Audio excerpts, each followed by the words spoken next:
Hello, I'm Fleeks, the 4th place finisher in the 2025 Chess.com Spell Chess Championships.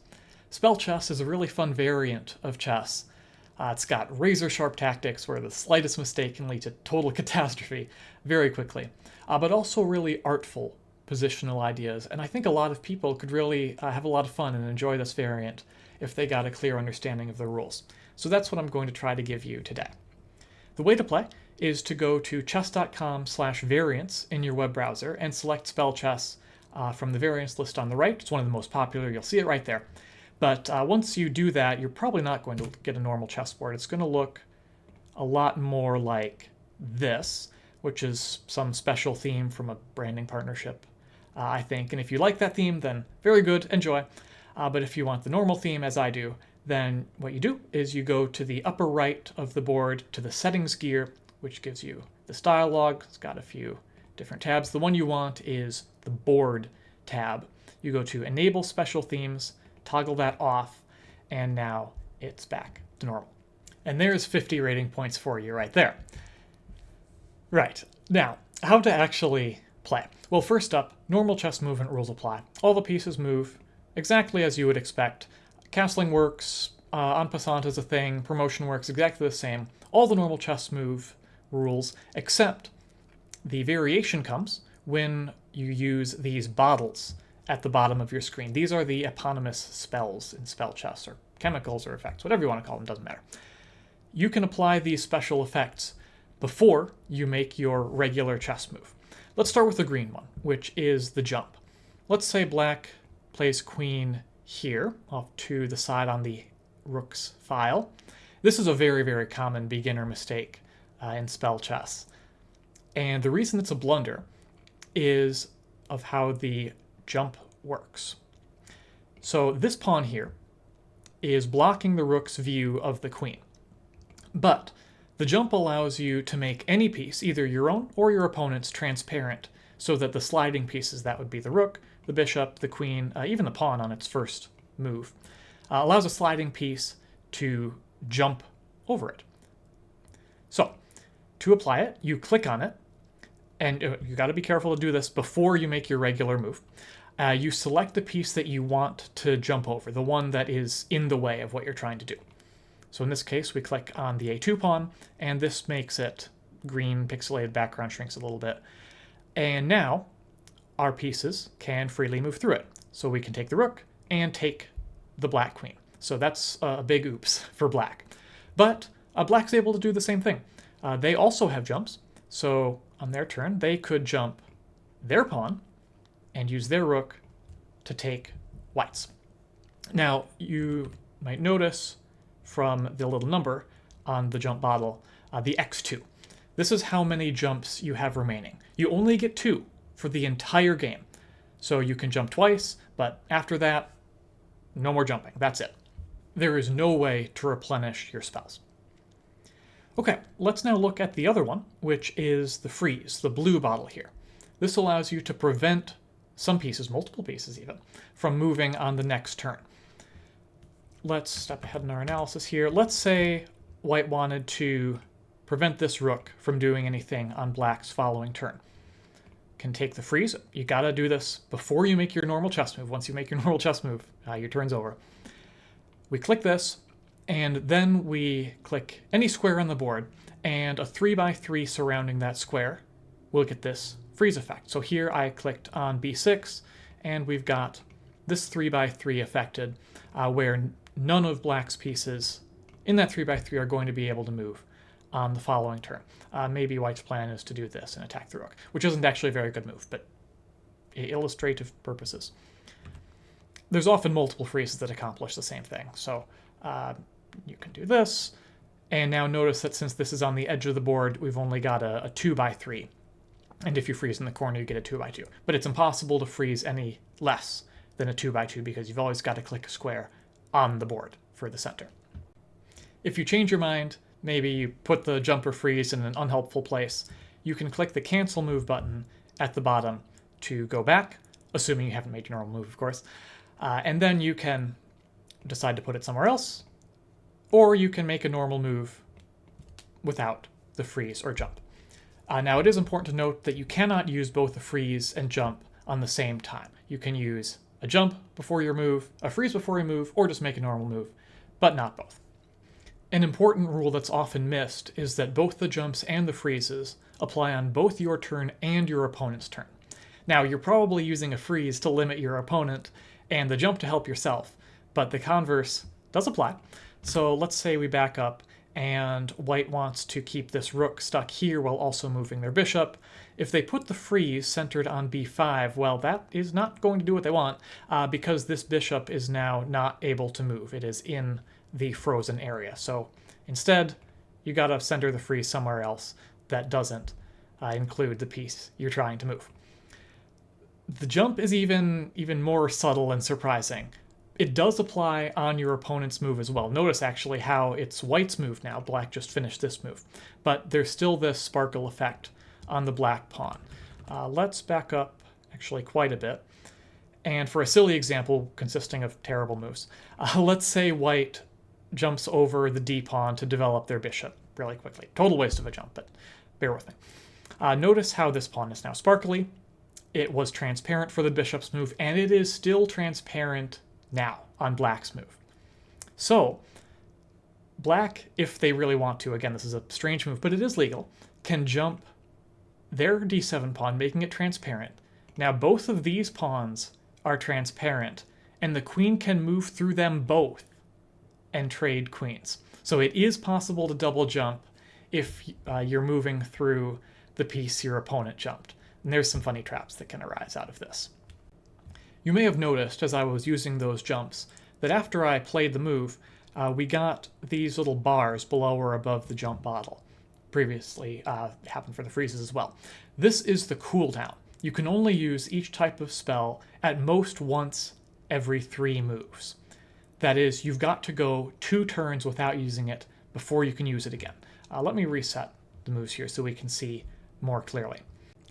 Let's say white uses a jump on move 1, which is a beginner blunder you sometimes see. To put the queen here, maybe with the idea of taking the rook with another jump on the next move. This is not going to work, regardless of other ways to stop it. Let's say just black goes here. Well, the jump is on cooldown. I'm clicking it and nothing is happening because white just used it. Cannot use it again until they make 2 moves without it. So we can let's go here, and black can make some random move, and still white cannot use it. The bar has advanced, but the cooldown is not finished.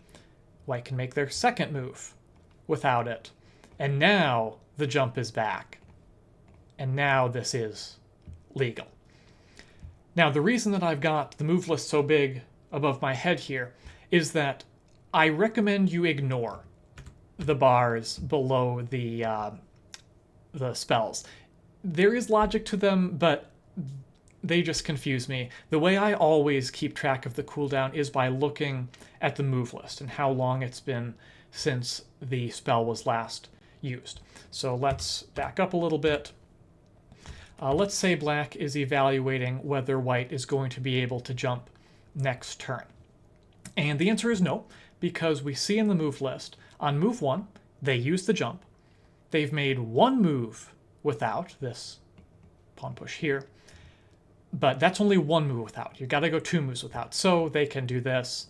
And now, notice there's the jump here on move 1, first move without it, second move without it. So on white's next move, the jump is going to be available.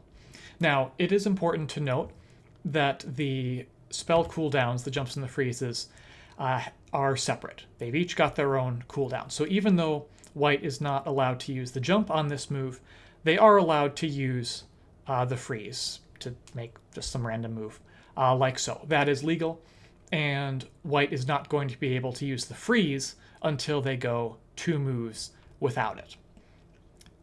You do need to note when you're looking through the move list to observe the cooldown that even though this is a spell move, it is not a jump. So if black just makes some random move, white is now able to use the jump again because this was a move without a jump. There's 2 of them, and so it is indeed ready. Okay, now let's talk about the king and the end of the game. Check and checkmate and such. This is the most complicated part. I'm going to start with a simple sentence, and we'll need to break it down quite a bit. The rule is, you must not be in check at the end of your turn unless you have captured the opposing king.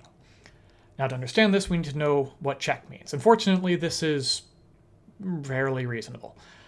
You're in check if there is a non-frozen piece looking at your king by normal chess attacking rules. So white has allowed this check by black. The dark square bishop sees the king by normal diagonal bishop moves, as a bishop always has in chess. And the bishop is not frozen. You can see in the move list there's a plus at the end of the move, so this is indeed a check. The king is highlighted in red. Now, let's say white tries to ignore the check or doesn't notice it. Tries to put the knight here. It's not letting me do it. That's illegal, because if the knight was here, if this move was played putting the knight here, then at the end of white's turn, the king would still be seen by the dark square bishop. White would still be in check at the end of their turn, and that is not allowed. Now, if the bishop is frozen at the end of white's turn, that is a way to get out of check. So let's say white freezes the bishop. Now it's legal, although not a very good idea for reasons we'll get to put the knight here, because at the end of white's turn, the bishop is frozen. It does see white's king by normal chess movement, but it's not able to attack. My phrase, at the end of your turn, has some subtle implications with how freezes work. Now, both jumps and freezes expire at the beginning of the next turn of the player who deployed them. Now, you might be thinking, isn't the end of my turn the same as the start of my opponent's turn? Not quite. Not quite. Let's do a frankly weird example. Just make some random moves here. Let's say white freezes the king like so, and where exactly I put the freeze does matter for this example. It comes in with the bishop here. This is not check. Notice how there's no plus in the move list. The king is not red because the bishop is frozen. And so the king is not in check at the moment. And actually, even after black makes the move before their turn is over, so before I release this, this would kind of be the board state. Imagine this pawn was actually placed down. This would be the board state at the end of black's turn. But as soon as white's turn begins, now, the freeze expired at the beginning of white's turn, and black has hung their king. This is legal. Black can hang their king in this way, and white can go ahead and take it, which wins the game immediately. That's game over. Now, let's replay that where white didn't put the freeze in exactly the same place. Let's say white was not freezing their own bishop. Now, the bishop is unfrozen, and it sees the king by normal chess move logic, and you can see the king is highlighted in red. It is in check. Now this pawn move is not legal because, again, there's an unfrozen bishop seeing the king. So black legitimately is in check and must do something about this. And it so happens that the only legal way to do this is to counter-freeze the bishop. So now notice how the check effect has disappeared because the bishop is frozen. It is no longer checking the king. So now black can make whatever move. And that is legal. My term seeing is also a little bit subtle when it comes to jumps. Let's just make some random moves to set this up. This white bishop is making an attack on the black king, but it is not check. It's threatening to jump this pawn and take the king using the jump spell on the next turn. But by normal chess move, this black pawn is opaque. The bishop cannot see through it. Therefore, it is not check. Black is free to make some other random move. And on white's turn, white can apply a jump, making the piece transparent, and would then take the king and win. Let's say black was going to make a really bizarre move, or was trying to, wanted to put the bishop here or wherever, which is a waste of a jump. And in addition, they didn't see that the bishop was attacking the king. It's not even legal, because when they try to apply a jump to the pawn, it makes it transparent to their bishop, yes, but it also makes the pawn transparent to white's bishop, and the jump applies both on black's turn and on white's turn, so it's definitely applying at the end of black's turn, and therefore putting the bishop here or anywhere would not be legal, because at the end of black's turn, the king is seen by the bishop through the transparent pawn, therefore the king is in check. Black would have to cancel that move and hopefully do something more reasonable.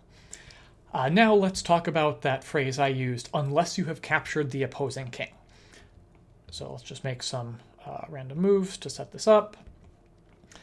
Now, let's say white applies this check to black, hitting the king, and as you can see, king turned red, it's marked with a plus. This is check, but black has the option of taking white's king if they apply a jump.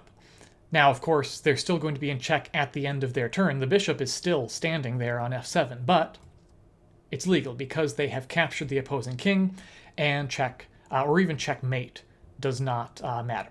Now, there is a bug in chess.com. In some very obscure circumstance, this doesn't work, but you're very, very unlikely to ever encounter that. So taking the king overrides check or even checkmate. To demonstrate that last part, let me make some even more bizarre moves. Say black comes here, trying to prevent the king from getting away. Now, this is a really bad idea for multiple reasons, which we'll get to. Ordinarily, see black's freeze is now on cooldown. White could come in like so, and black would be checkmated because the king is attacked, and there is no way to get this bishop out of here with no counter freeze. In fact, let me back up and make an even worse move for black, like so. This is completely disastrous because white can freeze the king, check, and that is instantly mate because the bishop is attacking the king, the bishop is not frozen, and there is no way to get rid of this bishop since the freeze was on cooldown. Now, interestingly enough, let me reset this so we don't have the gray pieces and make some bizarre move again. It's equally winning to do this because even though the game is not over, there is absolutely nothing black can do to prevent the bishop from taking the king on the next turn. It's not checkmate, but it is spellmate, is what I call it. So black can make any move with these other pieces, but no matter what they do, they can't get this bishop out of here because they wasted their freeze. It's now on cooldown, so no matter what, after their turn, at the beginning of white's turn, the freeze expires, the bishop can move, the king will fall. So barring stalemate situations, which we will get to, there is no difference between checkmate and spellmate. They're both completely winning, and taking the opposing king overrides them both, like we were saying back here. Even though there's nothing the king can do to get out of check, actually the only legal move is for black to win, because anything else, well, literally anything, even taking the king leaves black in check, but having taken the white king, it doesn't matter. Black wins. Now to what I said about checkmate versus stalemate. Just like in normal chess, the rules for checkmate are that you are in check and have no legal moves. Now, remember again that capturing the opposing king is legal if you can do it regardless of check. If you are in check and have no legal moves, well, that's mate, and you have lost. Stalemate is if you have no legal moves, but you're not in check. For a concrete example, let's look at a game that I played in the championships, actually, where both my opponent and me made some mistakes in time trouble, as you can see from the clocks. Now, I was black here, and my opponent had outplayed me throughout the game, and in regular chess, what we have here would just be a totally easily winning endgame for white. But I was able to draw it by that rule about having no legal moves, being stalemate. And the key about that is that you must always be able to make a normal chess move as part of your move. So you cannot just put a freeze down and say, that's my turn, I used freeze. Nope, not good enough. You need to make a regular chess move to finish out your turn. So what happened here is I got rid of my opponent's pawn, which turns out to be unnecessary. We'll see in a minute. And at this stage, I noticed, look, all of my opponent's pieces are in 1 3x3. And so what I did is I used my last freeze right at b3 and just made some random king move. And this is stalemate because all of white's pieces are frozen. Therefore, white has no legal moves. Now, they're not in check, so I didn't win. But I saved a draw, and I was very, very happy about that. Everything's frozen, no legal moves. White might want to counter freeze me, but to what purpose? It doesn't matter. They can't round out their turn by making a regular chess move. Let's actually back up a little bit and witness my mistakes and something that could have gone very, very badly for me. First up, I didn't have to wait one more turn. I could have stalemated white right here because this pawn, even though it's not able to be encompassed in the same 3x3 as the king, has no legal moves because my pawn is blocking it. So what I could have done one move earlier is frozen white's king and white's only mobile pawn and then taken the pawn. And this would also be stalemate because this pawn over here, it's not frozen, but it has no legal moves and everything else is frozen. White has no legal moves. It's a draw. Now, actually, even a little bit before that, I made this really bad move, king g5 from king f5. And white could have actually mated me in one here. Since both these pawns are stuck, they have no legal moves, my king is super, super vulnerable to freezes and checks. So what white could have done is... oops, not there. Frozen the king and applied this check, which would have been mate. Now, it doesn't matter that I had a freeze left to counter freeze because I couldn't complete my turn. These pawns are stuck. My king is frozen, so I would have been mated. And it's actually very important that my opponent froze over here and not in a square where the pawn would be. Let's say white had done this instead.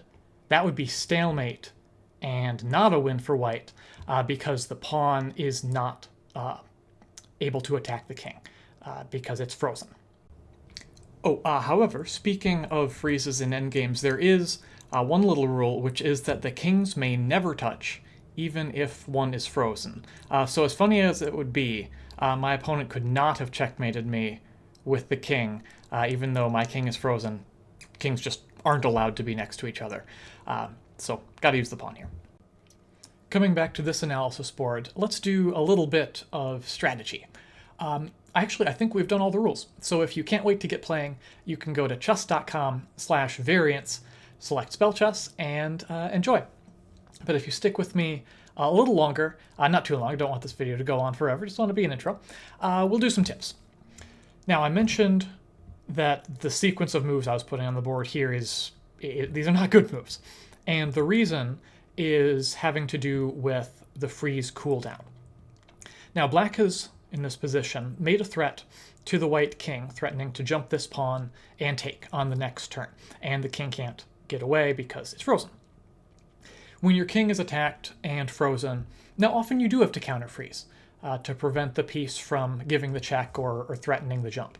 So white could here counter freeze the bishop and do whatever. And this does successfully avoid losing the king right this instant. But white actually has better options here. White can block with a second piece. And since white hasn't jumped either of these pieces, black isn't going to be able to jump over both of them. The two pieces block the bishop's view of the king thoroughly. and now the king is no longer under any threat.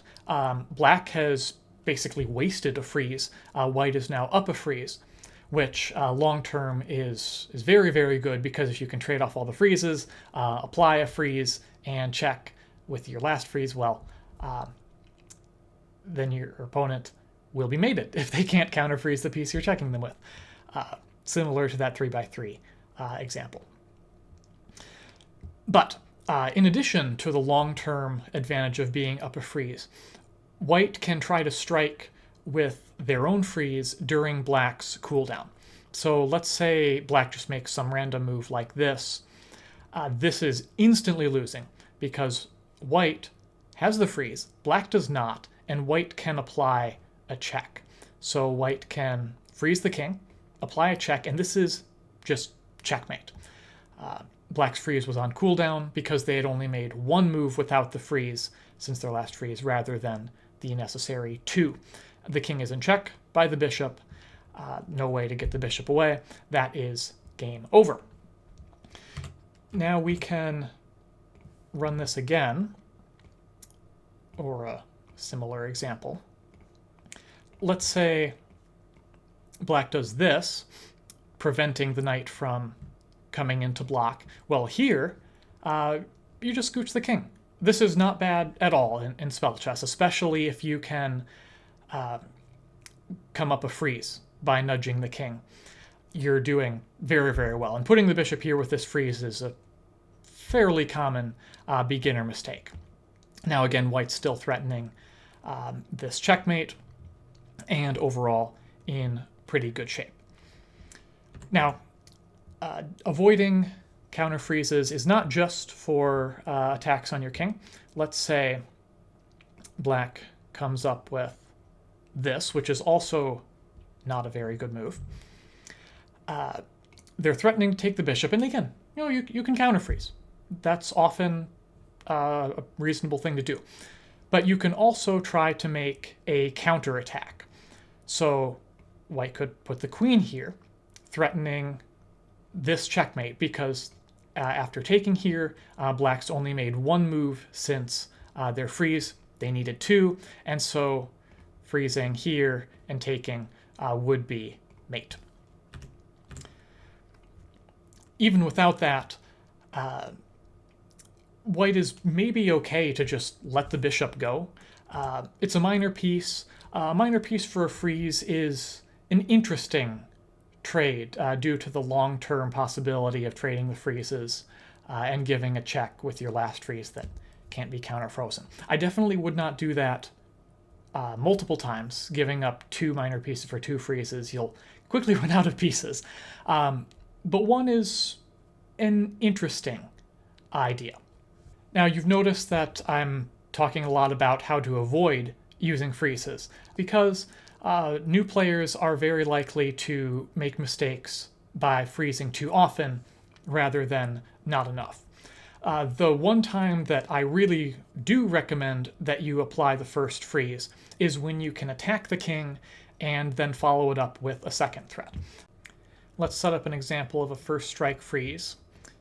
Like so. These moves look pretty normal in regular chess, but black's move here is really, really bad. Because white is able to make a threat on the king with a freeze and has the ability to make other attacks, such as trading the queens. So the way to exploit this is to freeze the king, make an attack on it, and black just has to counter freeze. There is no way to deal with this bishop. There's no pieces that can take it, that are not frozen anyway. The queen's frozen, so it can't back up. Black has to counter freeze and do something else. And now, no matter what, on black's next turn, they're going to have to deal with the check that arises from this bishop being unfrozen. So white has a free hand. Take the queen. So normally, black would love to take the queen back, but because of this check, the king has to be saved, and then white saves the queen, wherever, and white is just completely winning. So overall, queen trades, offering queen trade, I should say, can be quite dangerous because if your opponent can make another threat while you're dealing with one, well, they can use the freeze to tie you up and take too much of your stuff. Let's now do just a little bit of opening theory. Don't want to make this too long or overwhelm you. Just a little bit of theory. I recommend that you always play e4 on move 1 as white. It's very easy to activate your pieces from here, and it's best by test, as Bobby Fischer would say. And it also allows you to potentially win very, very quickly if black blunders. There's a 10% chance, according to the stats, that if you play e4 on move 1, black will push the d pawn. And either d6 or d5 is instantly losing to the scissor trap. And the reason it's called the scissor trap is that you end up with this formation, sort of like the handles of a scissors, in my opinion anyway.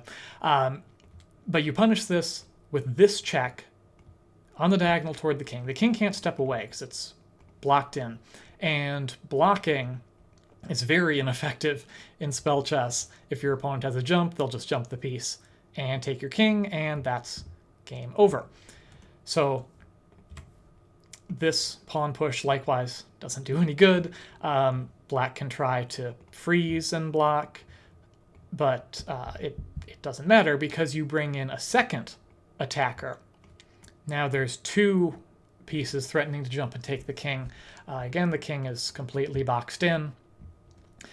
There's nowhere for it to go, so no matter which of your pieces black takes, maybe they are excited to take your queen, well, that doesn't help them because you'll take their king and win. So d5, very, very bad. Scandive, absolutely not playable in spell chess. Instead, switch the black side.